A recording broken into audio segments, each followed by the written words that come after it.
unahan na namin kayo. Ang episode na ito ay tinawag naming Rain or Shine, Dingalan.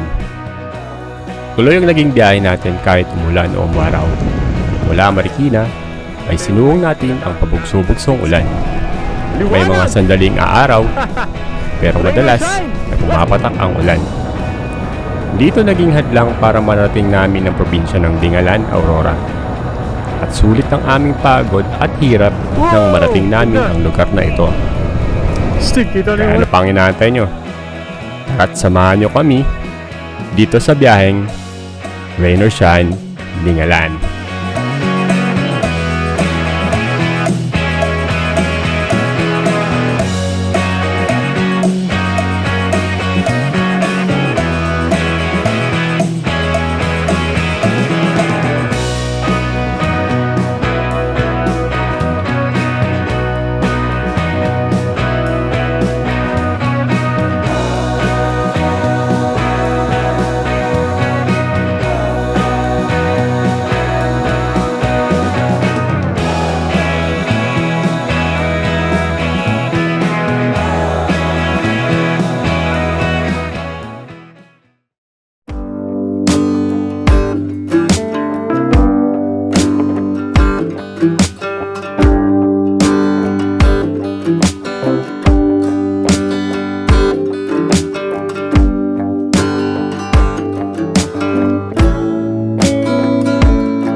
Alright, gabi umuulan and this day is what we call sweet spot. Katulad ng nangyari sa Real Quezon. Hopefully entire days medyo makulimlim and mamayang gabi possible na umulan. Let's go! Kanina boss. Yun, kumukulo-kulo pa. And nagpagas tayo ng 387.69 7.528 liters. Tingnan natin kung abot hanggang Dingalan yan. Tingin mo lang, abot hanggang Dingalan yan. Alright, so nagpagas tayo. Reset trip meter. Ayan, 00 na ulit. And then, estimated time of arrival tayo na 12:33 PM sa Dingalan, sa ating tutuluyan. And let's go! Kasama natin ating OBR. Tanak. At gusto lang namin ikwento na kagabi, magdamag umuulan. Ngayon, sana gabi lang umulan. Dahil sabi nung tutulayan natin sa Dingalan, nung gabi lang daw umulan. At ngayong umaga, hindi naman na daw. Let's go! At nakapag full tank na tayo dyan sa Nangka, Marikina. Alam niyo yan sa mga taga dito sa Marikina. Dyan ako lagi nagpapagas. So, diretso lang daw tayo ng Valenzuela para dumaan tayo sa may service road. At sana hindi natin maabutan yung baha dahil magdamag umulan kagabi. At yung mga videos natin ngayon, puro may ulan dahil nga tagulan season. Medyo maambon-ambon pero hopefully hindi naman siya tumuloy. Dahil ito yung ride na tinatawag namin na sweet spot ride. Dahil kalahating araw, kalahating umuulan. At ang balak natin sa Dingalan, magbi-beach gaming tayo. Grabe. Sweet spot! Time check, it's 7:37. Dahil San Mateo Rizal. Alright, time check. It's 7:48 in the morning. Commonwealth Avenue. At kung papansin nyo, kalahating umaaraw, kalahating paulan. Grabe. Okay. Time check, 8:02. Monumento. At dito tayo pinadaan ni Google Maps. Dapat dadaan kami dun sa service road. Kaso dito tayo pinadaan At dahil ito ay dire-diretso na lang. At sana wala tayong baha na madaanan dahil kakatapos lang ng magdamagang pag-ulan. Alright, balikan na lang namin kayo pag nandun na kami sa Bulacan, Nueva Ecija. Okay. Alright, time check, it's 8:22, May Kawayan, Bulacan. At tama nga ang ating hinala. ng paglabas natin ngayong umaga ay ang tinatawag naming sweet spot, na kung saan kalahating umaaraw, kalahating hindi. Grabe. Sana makarating tayo doon ng before 2 PM dahil magsasara daw ang parting kalsada somewhere in papapasok ng beach resort dahil ginagawa yung mga kakalsadahan doon sa parting iyon. Grabe, ganda ng panahon. Woo! Love it. Alright, so papasok na tayo ng Balagtas, Bulacan. Time check 8:39. At medyo na overwhelmed kami sa dami ng construction dito, pero maganda na yung nagiging kinalalabasan ng kanilang mga kalsada rito sa Bulacan. Siguro in the future, di na to tatawaging lubakan dahil magiging patag na yung mga kalsada dito. At nung mga huling daan namin dito, nakita talaga namin na may bakal na yung ilalim. Ayun nga pala, kung napadpad ka sa channel namin, we are Ride Gone. At we do this every time we have free time. So kung nagustuhan nyo itong video na ito, meron pang other videos sa baba, sa mga video tabs. At kung nagustuhan nyo itong intro namin, baka naman, please do comment, like, share, and subscribe. Alright? Habang nandito tayo sa bayan ng Bulacan. Grabe. Ano to yung team natin, love, no? Rain or shine, Dinggalan. Dahil nakaschedule sa amin to, so kailangan naming i-fulfill. Nakakita kami kaninang umaga ng sweet spot na panahon. Yung alam namin na araw most of the time, kung aambon man is very minimal lang. Patulad kanina, medyo umambon. Pero nung pagkalagpas natin sa ambon, umaraw. So yun yung tinatawag naming sweet spot. Yung parang makakapag-ride kayo nang hindi naiinitan at chill ride lang. Diba? Alright, so stop over somewhere dito sa Balagtas, Bulacan. Pumasok tayo ng 70 pesos para sa dalawang plain goto at tokpat baboy. Tapos kanina, nasa 300 plus yung gas natin. So feeling ko abot naman sa 2.5 na budget natin. Nice, budget na. Para pwede nyo ring gawing parang reference kung nabiyahe kayo ng mga ganito kalalayo, kung same distance ng Dingalan. Alright. Grabe! So hinahabol tayo ngayon ng ambon. At sana sa parting yun hindi mataas ang humid at saktuan lang. Papasok na tayo ng bypass road. Kakanan na tayo at harapin natin yung medyo grayish na kaulapan doon. Let's go. We are at bypass road. Time check, it's 9:37 in the morning. At meron na lang daw tayong 151 kilometers and 3 hours and 54 minutes remaining. Alright, umaambon. Rain or shine, Dinggalan. Let's go. Umulan na nga, kaya kaming masulungan, kung kaya tiniretso na rin namin ang aming biyahe. Ito yung ride. Umulan ng araw, diretso lang. Grabe.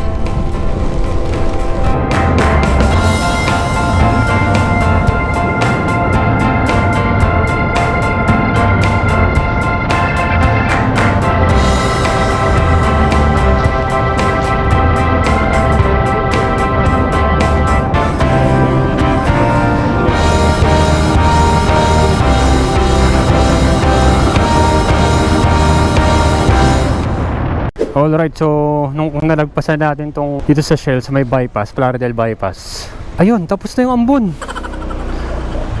Grabe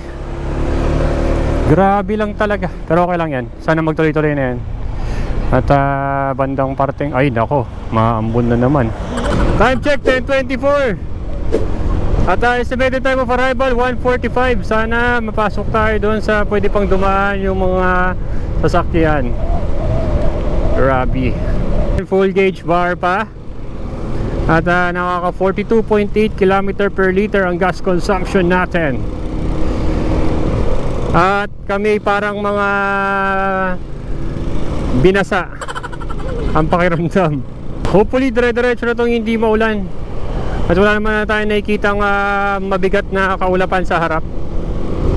Okay, akala natin tapos na ang ating encounter sa mga ambon na to.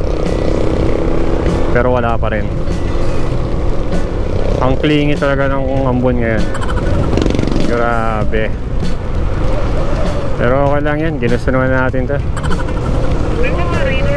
O diba, rain or shine nga kayo, diba? Narinig ko tuloy ni Lord. Oo, rain or shine. Ito mga araw dito sa mga ambon. Okay, time check, 10:42 in the morning, San Miguel, Bulacan, habang rain or shine. At ganun pa rin ang ating sitwasyon. Sana mamaya magkaroon ng kahit parang clearing para mapakita natin yung pupuntahan natin. Wala naman talagang bagyo ngayon, sadyang ITCZ lang daw, Intertropical Convergence Zone, Panis. Time check, 11:10 in the morning. After how many ambon at ulan na dinata sa Nueva Ecija. Tapos, diretso, Gapan. Nasa mga ambon na naman. And Gapan, Nueva Ecija. Nice one. Tapos San Leonardo, tapos kakanan na tayo dyan. Ganun lang kabilis. At may nababawas na tayo 1 bar. At 33.0 ang ating kilometer per liter consumption. Dito na tayo sa tulay kung saan papunta na tayo ng San Leonardo, Nueva Ecija. At malapit-lapit na tayong kunganan para makapunta dun. Dun. Oy, San Leonardo, Nueva Ecija, welcome. San Leonardo, Nueva Ecija. Alright, so pakanan na tayo dyan sa may Luna Road, Minatula Luna Road dyan sa Fuel Star, kagaya ng ginagawa ng ibang pupuntang Dingalan dahil mas shortcut daw ito. And diretso na tayo dito, Padingalan. Nice one. Ayun, oh, di ba? Sabi ko sa'yo, tatagusin natin yan eh. Give us some sunshine. Oops.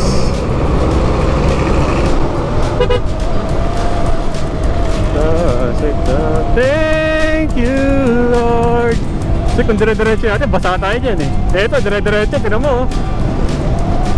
Liwanag. Rain or shine. Let's go, let's go, let's go. Dingalan. Ay, sunshine, Dingalan.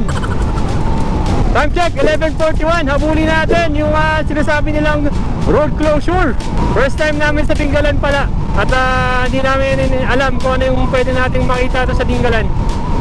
Ay, bakit ka papunta dun sa Karimlan? Kakanan daw tayo dito. Babalik tayo dun sa Karimlan. You are now entering Fort Magsaysay Military Reservation. At kung napadaan ka man, we are right gone. At kung hindi ka pa nakasubscribe, please do comment, like, share, subscribe, alright? Medyo kakaibang ride to kasi rain or shine. Mapapansin nyo sa mga dati naming video, pinapalad kami. Ngayon, rain or shine. Lupit. Palayan, Nueva Ecija. Ay, capital of Nueva Ecija pala itong Palayan. Palayan. Appear. Wow! Lupit. Yes. 1 hour and 41 minutes. Oh, lupit. Sig. Parang Bulacan nga yung dinadaanan natin. Yung lubak-lubak din. Taas ah. Pero kaya ni Jaeger yan. Yun oh. Wala. Easy. Grabe, lakas ni Jaeger. Baka Jaeger yarn. Wow. Kapatagan at kabundukan na ating natatanaw. Pero tatawirin natin yung bundok na yan kasi Sierra Madre na yan eh, yung mga bundok na yan. Tapos paglagpas natin dyan, nandyan na yung Pacific Ocean.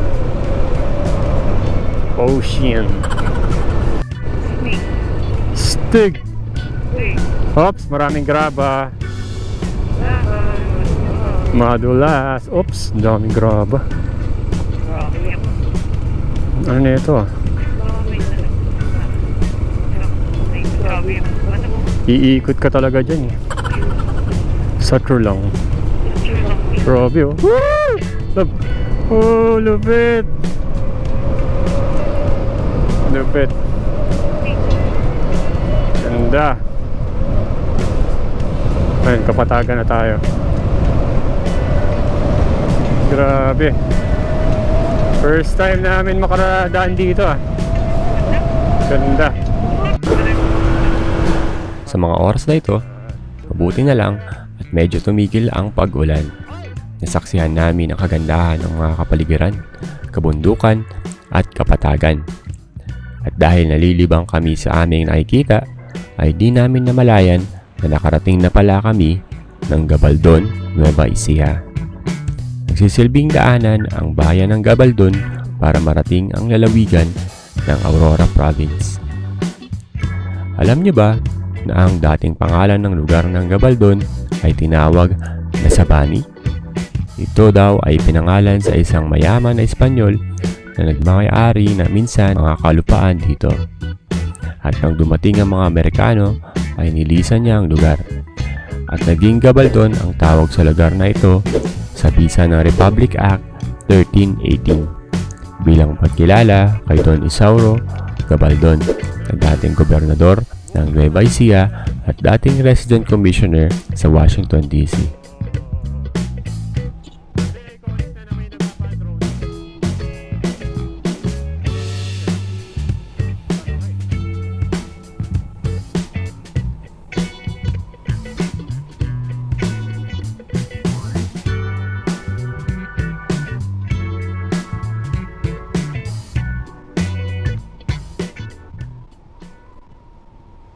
$22 kilometers. Dito na tayo sa bayan ng Gabaldon. Kung maaga lang tayo nakaalis kanina at hindi umuulan, sarap sana dito mag-ikot-ikot eh, no? Alright, time check 1:30. Dinggalan, Aurora na tayo. At pababa na tayo ng bundok. Ayun no, I heart Dinggalan. Puro pababa na to. Nakikita natin yung dagat, yung Pacific Ocean. Wow! Ganda. Stick, kita na yung dagat.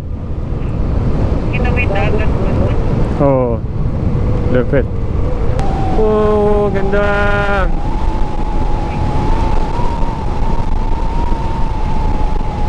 Lupit. You know. Ganda. Ganda. Where the ocean meets the mountains.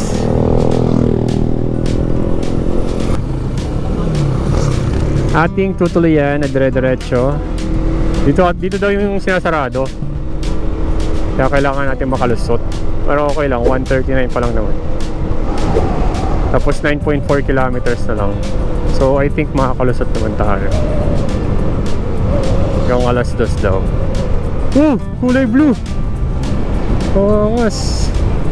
Tapos pag yung diretso na baler. Lupit. Alright, so time check 1:43, butas na ba to? Wow. So sinisarado nga talaga siya. Nakatakot, parang bigla akong basa. Putik. Mas nakakatakot to kaysa sa lahar eh. Matigas yun eh. Nice one! Nakalusot tayo sa ganung construction.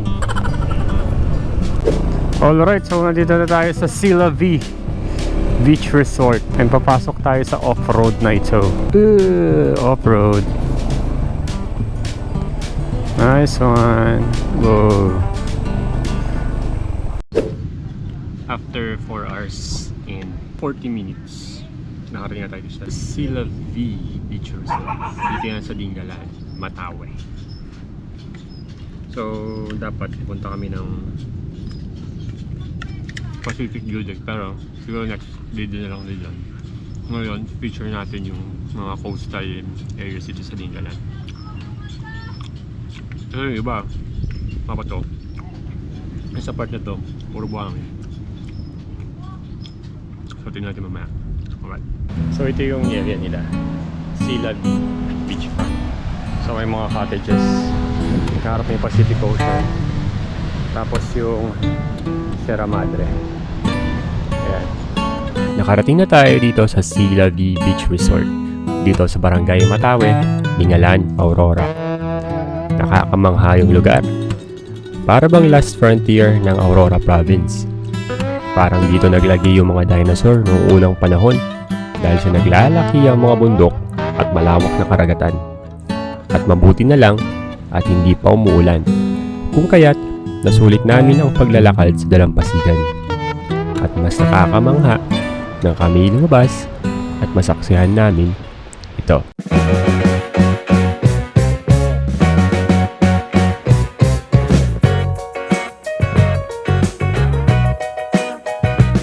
Grabe, no?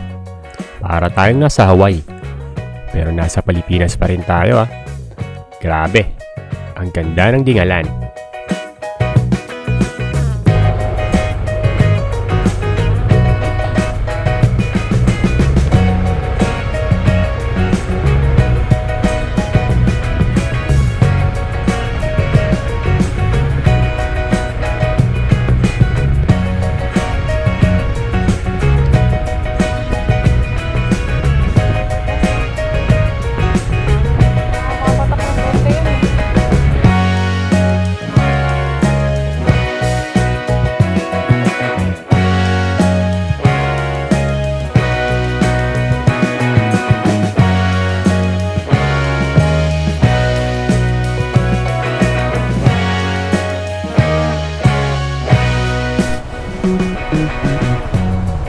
Ang ganda lab.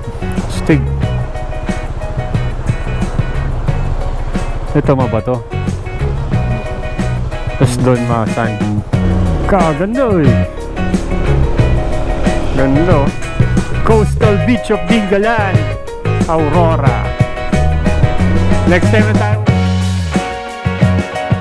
Mabuti na lang talaga at hindi tayo natigilan ng pag-uulan pagpunta dito sa Dingalan. Hindi sana natin masasaksihan ang kagandahan ng kalahating tag-araw at kalahating tag-ulan. Ang lupit lang ng ride na to.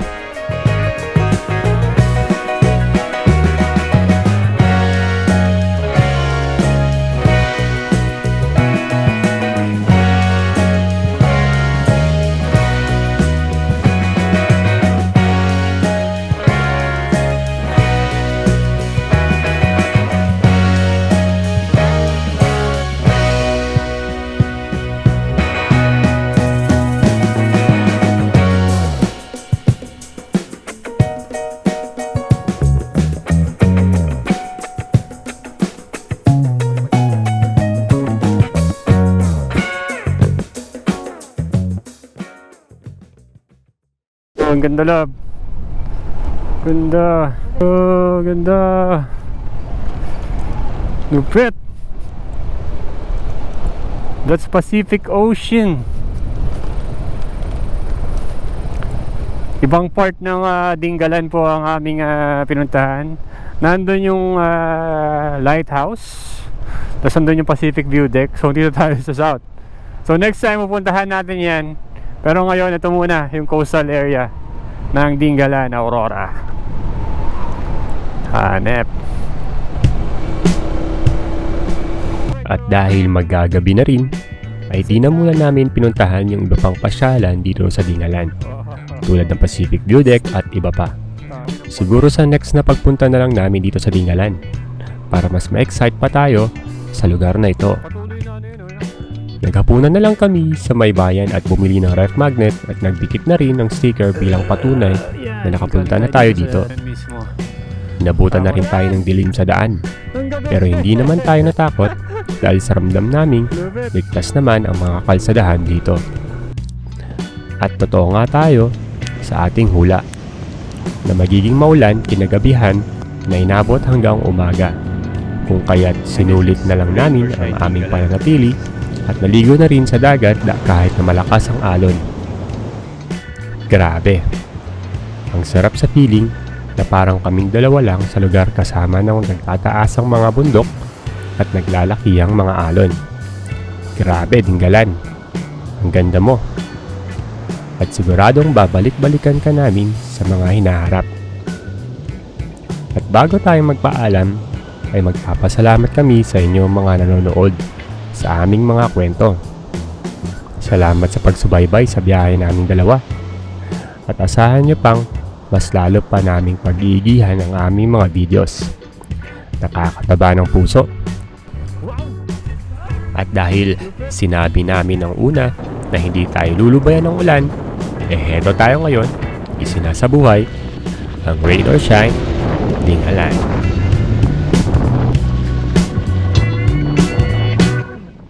Hanggang dito na lang muna mga Regans. At kung mabot ka man sa dulo ng video na ito, ay napaka-astig mo.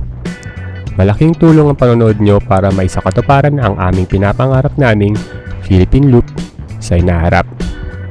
Muli, kami po ang Ridegon na nag-iiwan ng paalalang ride safe lang.